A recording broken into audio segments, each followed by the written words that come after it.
үзэгчтэй Монгол малчтын төв телевиз, малчин телевизийн малчтын эрүүл мэнд нэвтрүүлэг маань эхэлж байна. Бид энэ удаагийнхаа дугаард хүний их хэмж цэцэг долгорыг урьж оролцуулж байна. Танд энэ өдрийн мэндийг хүргэе. Сайн байна уу? Энэ өдрийн мэнд хүргэе. За, тэгэхээр хоёулагийн өнөөдрийн ярилцах сэдв ядаргаа. Ер нь ядаргаа юунаас үүсдэг юм бэ? Бид нар ингээл амраал сайхан унтаж сэрэл өглөө босоод ирэхэд нэг л ядраал ингээл явчихдаг шүү дээ. Энэ юунаас үүсдэг юм бэ? Аха. За, ерөнхийдөө ядралт бол маш олон янз тий. Өвчний шалтгаантай ядралт байж болно. Биеийн хүчний ачаалттай маш их хэмжээгээр ажилласантай холбоотой ядардаг ч юм уу тий. Олон төрлийн ядаргаа байгаа. Гэхдээ сүүлийн жилүүдэд бол одоо эмч мэрэгчлэтнүүдийн сонирхлыг бол шалтгаан тодорхойгүй ядралт бол нэлээд их татж байна. Тэгээ шалтгаан тодорхойгүй ямар ч шалтгаангүйгээр ядарч байгаа хүмүүсийн нэг 80-90% нь бол адреналь ядаргаа буюу бөөрийн дээд булчирхай гэдэг энэ булчирхай үйл ажиллагаа алдагдсантай холбоотой ядралт үүсэж байгаа. Тэгэхээр энэ бөөрийн дээд булчирхай үйл ажиллагаа юунаас олж алдагддаг вэ гэхээр гадаад орчны олон төрлийн стресстэй холбоотой. Юмда яарах, адгах тий гэр бүлийн одоо таагүй харилцаа, ажил дээрх уур амьсгал, за маш их ачаалттай ажиллах, за замын төвжирлээс авахулаад тий гэд маш олон төрлийн үйл зүйлсүүд бол стрессийг үүсгэж идэг. Энэ стресстэй холбоотойгоор бол бөөрийн дээд булчирхаанаас ялгарах даавруудын хэмжээ алдагдсантай холбоотой үүсэж байгаа ядаргаа байна. Тэгэхээр энэ ядаргааны үед бол ядаргааг бол эмч мэрэгчлэтнүүд сүүлийн үед нэлээд гөх сонирхож байна. Энэ ядаргааны үед бол дөрвөн төрлийн шинж илүү ингэж өвөрмөц хэлэрдэг. Нэгдүгээрт нь бол одоо ямар ч шалтгаангүйгээр ядарна. Хичнээн сайхан унтаж амарсан ч ямар ч шимт хичээлтэй хоолнд идэж уусан ч гэсэн ядрах мэдрэмж төрсөөр идэх гэсэн. Хоёрдугаарт нь бол яах вэ гэхлээр хүмүүс их тийм чихэрлэг хүнсэн тэхээс торлдог. Чихэр, шоколад, кофе ч юм уу те бие махбод өөрөө нөгөө сэргэхийн тулд те эрч хүчийг нэмж авахын тулд тийм сахарлаг хүнсийг бол ихээр хэрэглэх тэрийгээ дагаад одоо зарим хүмүүст бол тархалт ихээр явагдах юм онцлог ажиглагдчихж байгаа. За мөн татглаа тогтолцоо сулрах. Одоо ингээд бөөрийн дээд булчирхаанаас ялгарах даавруудын хэмжээ халдагдаад ирэхээр татглаа тогтолцоо сулрдаг. Байнгын ханиад хүрдэг. За нөгөө хүрсэн ханиад маань илүү хүндрэх хандлагатай ч гэдэг юм уу, хатыг байнгын гардаг ч юм уу, эсвэл одоо буглаа үүсдэг ч гэдэг юм уу, ийм олон төрлийн нөгөө бие махбод халдварт тэсвэргүй шинж үүсэж байгаа. Ийм онцлогуд бол байхад.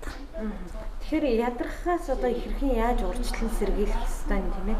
Одоо яг л нөгөө байга орчин маань одоо яг юм биш үү тийм ээ. Гарлаа төгсрэл тэгэл нөгөө уур бухимдал тэгэл харилцаа ямар байгаа лээ тийм. Үүнээс юу нь яаж сэргийлэх ёстой вэ? Тэгэхээр яг энэ адреналь ядаргаа буюу шалтгаан тодорхойгүй стрессийн шалтгаантай гэж нэрлэгдээд байгаа энэ ядаргаанаас урьдчилан сэргийлэхийн тулд мэдээж стрессийг л зөв тайлах шаардлагатай. Стрессийг зөв тайлна гэхлээр дуртай зүйлээ хийх юм бол стресс амархан тайлагдана шүү дээ. Тухайлбал ном унших дуртай бол номоо уншиж болно. Дуу хөгжим сонсох дуртай бол тэрийгээ сонсож болно. Дасгал хөдөлгөөн хийж болно те. Гэх мэтчлийн юм олон төрлийн аргаар бол стрессээс зайлсхийж болно. За мөн түүнээс гадна бол одоо энэ бөөрийн дээд булчирхайн даавруудын үйл ажиллагааг тэнцвэржүүлж, тогтворжуулж өгдөг ашваганда буюу одоо энэтхэг хүн ороход гэсэн ургамлыг давхар хэрэгжилж болох байгаа. Энэ ургамал бол яг тэр бидний хоёр бөөрийн дээдлэлд байрлаж байгаа жижигхэн булчирхааны үйл ажиллагааг бол дэмжиж тэндээс ялгарах даавруудын одоо нийлэгжлийг бол хэвийн болгож өгдөг. Ингэснээрээ хүнийг ирч хүчтэй байлгадаг, ядрах за өөрийгөө арилгадаг тийм ийм үйлдэлийг бол үзүүлдэг байна. Дааврын хэрэглэгээл ингээд эмчнэр маань зөвлөдөг. Тэгэхээр ер нь яг өөр одоо нөгөө тийм ээ элдв бүсийн өндөр тунтай юмнууд бичээд өгчдөг. Энэ ер нь эргээд хэрэг сөрөг нөлөөтэй. Хүний бие махбодыг бол ерөнхийдөө нэг хоёр төрлийн тогтолцоо үүсэж дээ. Нэгдүгээрт нь төв мэдрэлийн тогтолцоо. Тэгэхээр тарих бол хүний бие махбодыг өдөрдөг гэдгийг бүгд мэднэ шүү дээ. За түүнээс гадна дотоод чөлөөний тогтолцоо буюу энэ олон төрлийн дааврууд маань бие махбодын бүх үйл ажиллагааг зохицуулж өгдөг, хүнийг зохицуулж өгдөг гэсэн. Тэгэхээр дааврыг бол одоо гаднаас нэмэлтээр хэрэглэх нь өөрөө маш их тийм аюултай, гаж нөлөөтэй нэг их айхтар байнга одоо үнэхээр шаардлагатай биш тохиолдолд бол зөвлөх тийм тохиромжгүй эмчилдэг. Тийм учраас одоо харин энэ дааврын нийлэгжлийг хэвийн болгодог, дааврын ялгарлыг хэвийн болгодог, итэвхийн дэмжиж өгдөг тийм ургамлын гаралтай бүтээгдэхүүнийг бол хэрэглэхийг зөвлөж болно. За тухайлбал одоо миний түрүүний дурдсан ашваганда буюу энэтхэг хүн орхиодоо ургамал бол яг энэ бөөрийн дээд булчирхаанаас ялгарч байгаа кортизол, тестостерон гэх мэтчлэн даавруудыг нийлэгжил болон идэвхийн хэвийн болгож өгдөг учраас яг энэ ядрах завуурыг бол багасгаж байгаа юм үр дүн судалгааны үр дүнгууд бас байдаг. Ашвагандаг уухын тийм ээ ач тус нь ер нь яаж хэрэглэх ёстой юм тийм ээ? Ер нь хэдэн насныхын ууж хэрэглэх ёстой тийм ээ? Аха. За ашваганда ургамал бол манай зах зээл дээр хямлаа гэдэг энэтхэгийн үйлдвэрийн энэ одоо ард харагдаж байна те капсулаар савлагдсан 60 ширхэг капсултай энэ бүтээгдэхүүн байгаа. Тэгээ нэг капсулда 250 мг ашваганда ургамлыг хатаагаад, нунтаглаад, нухаад капсул дотор савлцсан гэсэн үг байхгүй юу ургамлыг. За ер нь дэлхийд дахинд бол өдөрт хүнийг нэг 500-аас 600 мг орчим ашваганда ургамлыг хэрэглэх юм бол ядрах болон стресс одоо үүсгэж байгаа энэ стрессийн шалтгаантай үүсэж байгаа нойргуудах ч байд юм уу ядралт ч байд юм уу те ийм завууруудаас бол салах боломжтой гэж үздэг. Иргэд маань одоо ядаргааг ngуудал зүгээр сайхан харшуул хийгээл ууж тэгээд ингээл ярьдаг мөртлөө яг л хэвийн үзэгдэл ингээд давтагдаад үжиж шүү дээ. Ер нь бол ядралтын үед бол ямар нэгэн байдлаар витамин ч юм уу те амин дэм зэрэг юм зүйлсийг бол хэрэглээд ямар нэгэн нөлөө байхгүй. Ягаад тэгэхээр цаад үүсгэж байгаа одоо хоёлаа нэвтрүүлэх эхлэхэд хэлсэн шүү дээ. Шалтгаан тодорхойгүй ядралтын маань 80-аас 90% нь яг тэр дааврын шалтгаантай буюу бөөрийн дээд булчирхаан үйл ажиллагаа буурсантай алдагдсантай холбоотой үүсдэг учраас тэрийг засахад бол ямар нэгэн амин дэм эрдэс байдаг ч юм уу нөлөөлөх боломжгүй. Тийм учраас одоо тэрэнд сонгомлоод нөлөөлдөг ашваганда гэдэг энэ ургамлыг бол хэрэглэж болно. Ашваганда нь одоо ямар нэгэн гаж нөлөө тийм ээ байгаа юм. Монголчууд маань одоо нөгөө өөрийнхөө хоол хүнснээс авч чадахгүй шимт хижээлээ. Ер нь бол ашваганда гэдэг ургамал бол Монголд ургадгүй тодорхой тийм ээ. Тэгэхээр энэ төрлийн юмыг одоо яг энэ эрдэс бодисыг бол авч чадахгүй болохоор бид нар бас ингэж ийм ядаргаанд өртөөд байна л гэж би ойлгож байна л да өөрөө.